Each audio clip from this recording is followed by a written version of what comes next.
வணக்கம். இது அதிர்வின் இன்றைய பிரதான செய்திகள். முதலில் தலைப்புச் செய்திகள். இலங்கை அருகே உள்ள இரண்டாவது ஈரானிய கப்பல். ஏற்பட்டுள்ள பெரும் பதற்றத்தின் மத்தியில் எதிர்க்கட்சிகளின் சலசலப்பு. முடிவெடுத்தார் ஜனாதிபதி அனுர. வெளியானது விசேட அறிவிப்பு. மருத்துவமனையில் யுவதியின் சடலத்துடன் உறவு கொண்ட மூவர். நீதி கோரி தொடரும் ஆர்ப்பாட்டம்.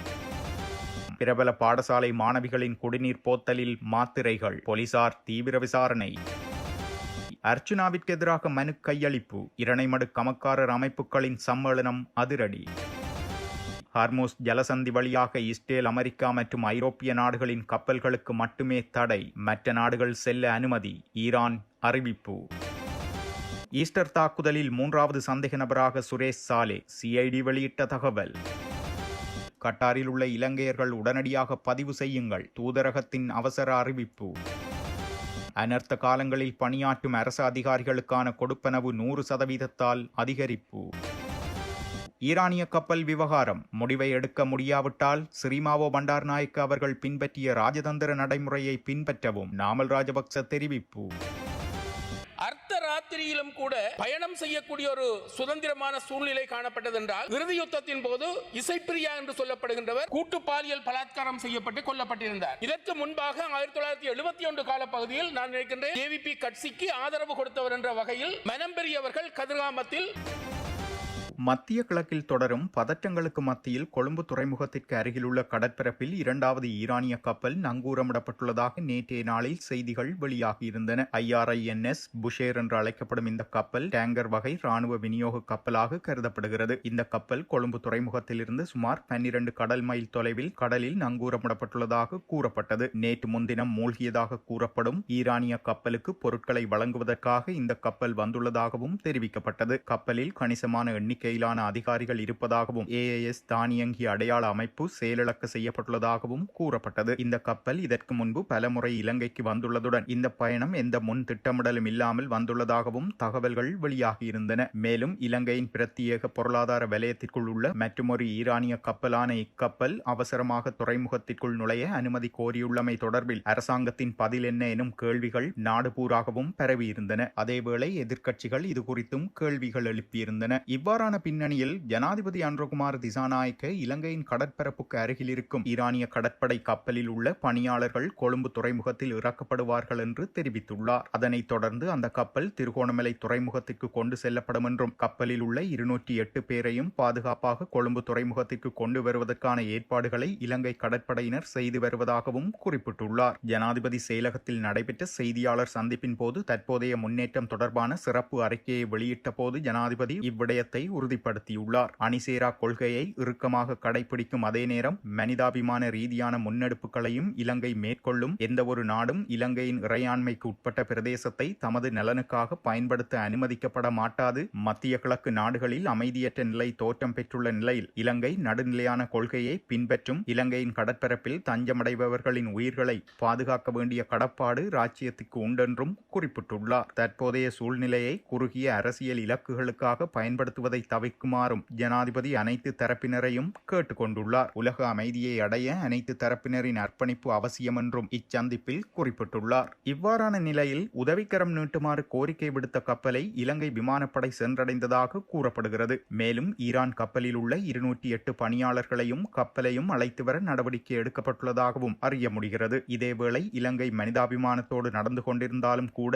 இனிவரும் காலங்களில் வான்பரப்பின் பாதுகாப்பை பலப்படுத்தும் கட்டாய தேவைக்கு இலங்கை தள்ளப்பட்டுள்ளதாக அரசியல் அவதானிகள் தெரிவிக்கின்றனர். இது இவ்வாறு இருக்க இக்கப்பல் இலங்கை நாட்புல கடற்பரப்பிற்கு சற்று வெளியே உள்ளதாகவும் துறைமுகத்திற்குள் நுழைய அரசாங்கத்தின் அனுமதிக்காக காத்திருப்பதாகவும் இந்த விடயத்தில் அரசாங்கத்தின் நிலைப்பாடு என்ன என்பதை உடனடியாக வெளிப்படுத்த வேண்டும் என நாடாளுமன்ற உறுப்பினர் நாமல் ராஜபக்ச நேற்று வலியுறுத்தியிருந்தார். மேலும் தற்போதைய அரசாங்கத்தினால் ஒரு முடிவை எடுக்க முடியாவிட்டால் 1971 ஆண்டு பங்களாதேஷ் விடுதலை போரின் போது முன்னாள் பிரதமர் ஸ்ரீமாவோ பண்டாரநாயக்க அவர்கள் பின்பற்றிய ராஜதந்திர நடைமுறையை கொள்கையை முன்னுதாரணமாக கொள்ளுமாறு அவர் சுட்டிக்காட்டியுள்ளார். அன்று இந்தியா தனது வான்பரப்பை பாகிஸ்தான் விமானங்களுக்கு மூடிய போது சிறிமாவோ பண்டார்நாயக்க நடுநிலை கொள்கையை பின்பற்றி பாகிஸ்தான் விமானம் ஒன்று பண்டார்நாயக்க சர்வதேச விமான நிலையத்தில் எரிபொருள் நிரப்ப அனுமதி வழங்கியிருந்தார். அன்று எடுக்கப்பட்ட அந்த முடிவு மனிதாபிமான அடிப்படையிலானதென்றும் அது நட்பு மற்றும் அவசியமான தேவையை அடிப்படையாக கொண்டதென்றும் நாமல் ராஜபக்ச சுட்டிக்காட்டியிருந்தார். இது ஒரு புறம் இருக்க, நேற்று முன்தினம் இலங்கைக்கு அருகே இந்திய பெருங்கடலில் அமெரிக்க நீர்மூழ்கி கப்பலின் டார்பிடோ தாக்குதலை தொடர்ந்து ஈரானிய கடற்படை கப்பல் மூழ்கியதில் இறந்த தங்கள் மாலுமிகளின் உடல்களை தங்களிடம் ஒப்படைக்க ஈரான் இலங்கைக்கு கோரிக்கை விடுத்துள்ளது. இந்த சம்பவத்தில் இருந்து மீட்கப்பட்ட கிட்டத்தட்ட 90 உடல்கள் காலியில் உள்ள கராப்பிட்டிய தேசிய மருத்துவமனைக்கு கொண்டு செல்லப்பட்டதாக துணை சுகாதார அமைச்சர் ஹன்சக விஜயமுனி தெரிவித்திருந்தமை குறிப்பிடத்தக்கது. டிக்கோயா கிளங்கன் மாவட்ட ஆதார வைத்தியசாலையில் இளம்பெண்ணின் சடலத்திற்கு பாலியல் ரீதியான இழுக்கு ஏற்படுத்தியதாக கூறப்படும் அதிர்ச்சி சம்பவத்துடன் தொடர்புடையவர்களை உடனடியாக கைது செய்ய கோரி நேற்று நுவரெலியா மாவட்டத்தின் பல்வேறு பகுதிகளில் இளைஞர் மற்றும் யுவதிகளால் அமைதியான கண்டன ஆர்ப்பாட்டங்கள் முன்னெடுக்கப்பட்டன. கடந்த மாதம் 23ஆம் தேதி ஹட்டன் பிரதேசத்தை சேர்ந்த இளம் யுவதியொருவர் தன் உயிரை மாய்த்து கொண்ட நிலையில் அவரது சடலம் பிரேத பரிசோதனைக்காக டிக்கோயா கிளங்கன் மாவட்ட ஆதார வைத்தியசாலையில் வைக்கப்பட்டிருந்தது. கடந்த 24ஆம் தேதி அங்கு வைக்கப்பட்டிருந்த பெண்ணின் சடலத்திற்கு அங்கு பணியாற்றும் ஊழியர்கள் மூவர் பாலியல் ரீதியாக இழுக்கு ஏற்படுத்தியதாக வைத்தியசாலை அதிகாரிகளால் சந்தேகம் வெளியிடப்பட்டமை பெரும் அதிர்ச்சியையும் பலத்த கண்டனங்களையும் ஏற்படுத்தியிருந்தது. குற்றச்சாட்டு முன்வைக்கப்பட்டு பல நாட்களாகியும் சம்பந்தப்பட்ட ஊழியர்களுக்கு எதிராக வைத்தியசாலை நிர்வாகம் இதுவரை எவ்வித சட்ட ரீதியான அல்லது ஒழுக்காற்று நடவடிக்கைகளையும் எடுக்கவில்லை என பொதுமக்கள் குற்றம் சுமத்தியுள்ளனர். இதனை எதிர்த்து கடந்த செவ்வாய்க்கிழமை 3ஆம் தேதி அன்று வைத்தியசாலை வளாகத்தில் முன்னெடுக்கப்பட்ட ஆர்ப்பாட்டத்தின் போது உரிய நடவடிக்கை எடுக்கப்படும் என நிர்வாகம் உறுதியளித்திருந்தது. எனினும் இதுவரை எவ்வித முன்னேற்றமும் இல்லாத நிலையில் நேற்றைய தினம் நுவரெலியா மாவட்டத்தின் பல இடங்களிலும் தன்னெழுச்சியான ஆர்ப்பாட்டங்கள் வெடித்திருந்தன. ஹட்டன், மஸ்கெலியா, வட்டவளை, வெலியோயா, பொகவந்தலாவ, டிக்கோயா, கொட்டகல, தலவாக்கல, அக்கரப்பத்தனை, நுவரெலியா, கந்தப்பளை, கொத்மலை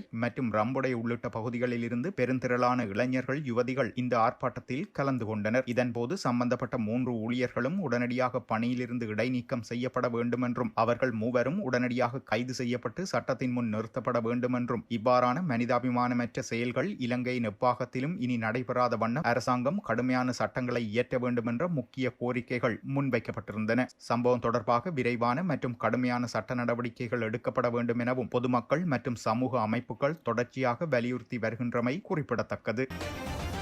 வென்னப்புவ பகுதியில் உள்ள சர்வதேச பாடசாலை ஒன்றில் கல்வி பயிலும் மாணவிகளின் குடிநீர் போத்தல்களில் மர்மமான முறையில் மாத்திரைகள் கலவை செய்யப்பட்ட சம்பவம் தொடர்பில் வென்னப்புவ போலீசார் விசேட விசாரணைகளை ஆரம்பித்துள்ளனர். குறித்த பாடசாலையில் 8ஆம் தரத்தில் கல்வி பயிலும் 3 மாணவிகள் காலை கூட்டத்தை முடித்துவிட்டு வகுப்பறைக்கு திரும்பியுள்ளனர். இதன்போது ஒரு மாணவியின் தண்ணீர் போத்தலை அவதானித்த போது அதற்குள் ஏதோ ஒரு மாத்திரை கரைந்து நுரை பொங்கிய நிலையில் காணப்பட்டுள்ளது. இதனால் அச்சமடைந்த மாணவிகள் போத்தலில் இருந்த நீரை தவிர்த்துவிட்டு மற்றொரு மாணவியின் தண்ணீர் போத்தலில் இருந்த நீரை பகிர்ந்து அருந்தியுள்ளனர். தண்ணீரை அருந்திய போது அதில் அதிக கசப்புத்தன்மை இருப்பதை மாணவிகள் உணர்ந்துள்ளனர். உடனடியாக அந்த தண்ணீர் போத்தலை சோதித்த போது அதற்குள்ளும் 3 மாத்திரைகள் இருப்பதை கண்டு அதிர்ச்சி அடைந்துள்ளனர். இது குறித்து உடனடியாக தமது ஆசிரியையிடம் மாணவிகள் முறையிட்டுள்ளனர். பாதிக்கப்பட்ட 3 மாணவிகளையும் பாடசாலை அதிபர் உடனடியாக வென்னப்புவ பகுதியில் உள்ள தனியார் வைத்தியசாலை ஒன்றிற்கு அழைத்து சென்று பரிசோதனைக்கு உட்படுத்தியுள்ளார். அங்கு மாணவிகளுக்கு பாரிய உடல்நல பாதிப்புகள் எதுவுமில்லை என வைத்தியர்கள் உறுதிப்படுத்தியதை அடுத்து மாணவிகள் மீண்டும் பாடசாலை அழைத்து வரப்பட்டனர். எனினும் முன்னெச்சரிக்கை நடவடிக்கையாக மாணவிகள் மூவரும் பின்னர் மாரவில ஆதார வைத்தியசாலையில் அனுமதிக்கப்பட்டுள்ளனர். இந்நிலையில் மாணவிகளின் தண்ணீர் போத்தல்களில் மாத்திரைகளை கலவை செய்தது யார், அதன் பின்னணி என்ன என்பது குறித்து வென்னப்புவ போலீசார் தீவிர விசாரணைகளை முன்னெடுத்து வருகின்றனர்.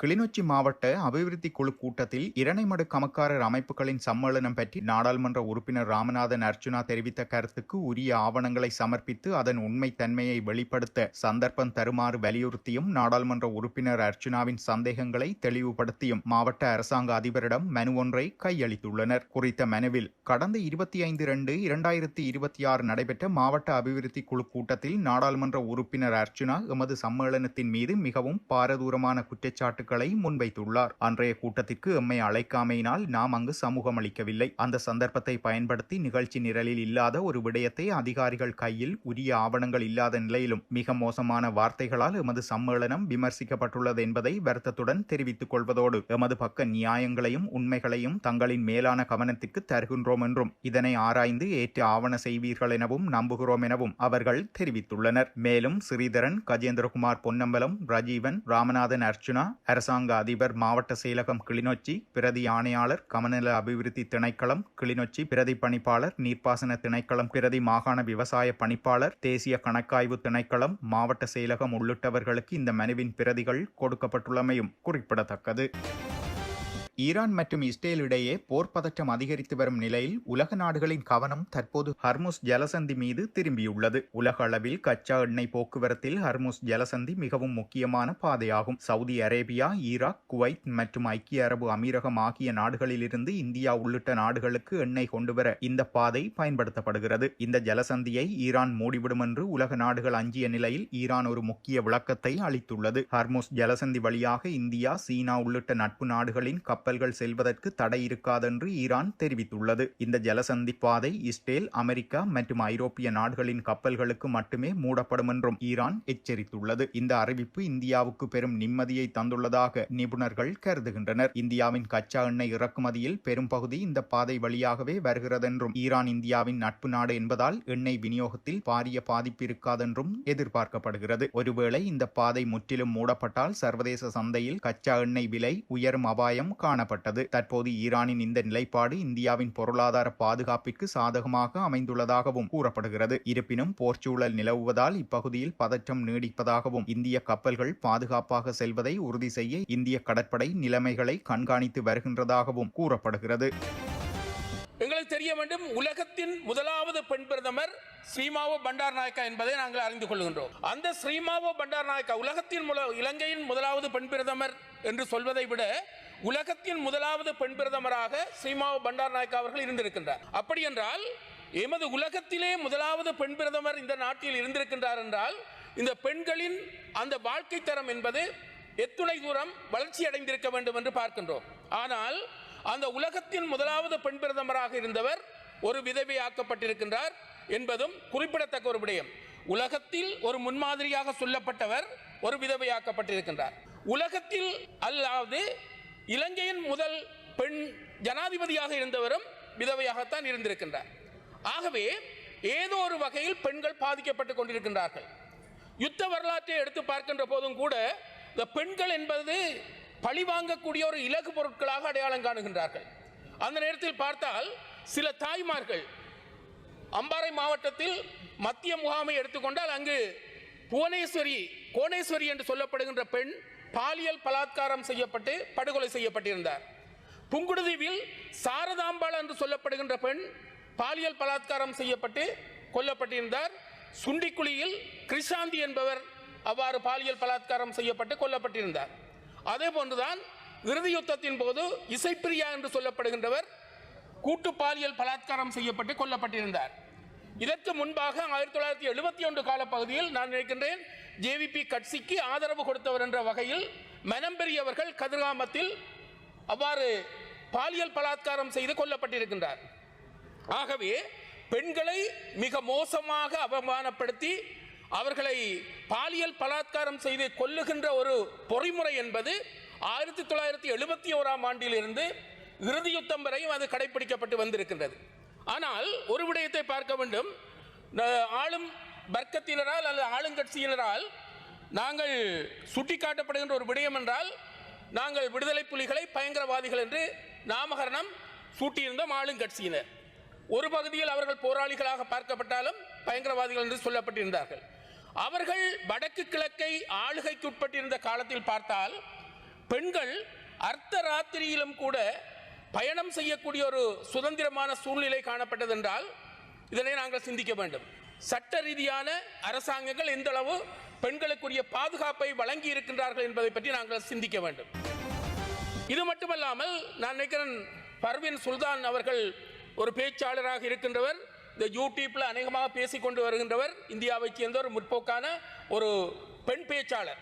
அவர் கூட சொல்றார், சட்ட ரீதியான இந்த இராணுவ கட்டமைப்புகளை விட சட்டத்துக்கு அப்பாற்பட்ட முறையில் காணப்பட்ட விடுதலை புலிகள் இருந்த அவர்கள் ஒழுக்கமாக இருந்தார்கள், ஒழுக்கத்தை பேணினார்கள் என்ற ஒரு கருத்தும் சொல்லப்பட்டிருக்கின்றது.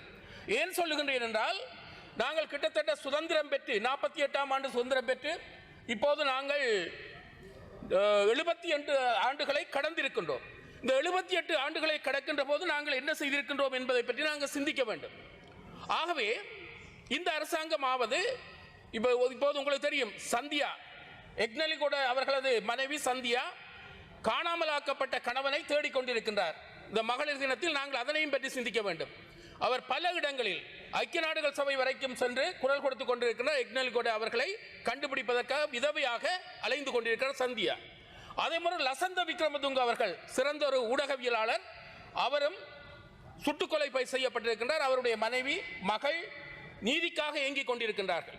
எனவே இந்த சர்வதேச மகளிர் தினத்தை நாங்கள் சிந்திக்கின்ற காலத்தில், அவற்றை கொண்டாட வேண்டும் என்று நினைக்கின்ற காலத்தில், இவ்வாறு விதவைகளாக இருந்து இழப்புகளுக்காக ஏங்கிக் கொண்டிருக்கின்ற அந்த மகளிரை பற்றியும் நாங்கள் சிந்திக்க வேண்டும். அவர்களுக்குரிய நீதியை வழங்கக்கூடியவர்களாக நாங்கள் இருக்க வேண்டும் என்பதை சுட்டிக்காட்ட விரும்புகின்றேன். உண்மையில் இன்னொரு விடயத்தை நான் சொல்லித்தான் ஆக வேண்டும். இந்த மகளிர் என்ற சக்தியை நாங்கள் முழுமையாக பயன்படுத்துகின்ற போது நிச்சயமாக நமது நாட்டில் அபிவிருத்தியை ஏற்படுத்த முடியும், முற்போக்கானவர்களாக இருக்க முடியும். மகளிர் விவகார அமைச்சர் அவர்கள் இருக்கின்றார். அவரும் ஒரு மாற்றத்தை கொண்டு வர வேண்டும் என்ற அடிப்படையில் செயல்படுகின்றார். அவர் சொன்னார், மாத்தறையில் இருந்து தெரிவு செய்யப்பட்டு வந்திருக்கின்றார். ஆகவே உங்களது காலத்தில் இந்த விதவைகளாக இருக்கின்றவர்கள், காணாமல் ஆக்கப்பட்டவர்கள் என்ற அடிப்படையில் பெரும்பாலான பெண்கள் விதவைகளாக இருக்கின்றார்கள். அவர்களுடைய வாழ்க்கையில் மாற்றம் ஏற்பட வேண்டும், மறுமலர்ச்சி ஏற்பட வேண்டும். அவர்கள் ஏங்கிக் கொண்டிருக்கின்ற எதிர்பார்ப்புகள் நீதி கிடைக்க வேண்டும் என்பதையும் இந்த இடத்தில் நான் கூறிக்கொள்ள விரும்புகின்றேன்.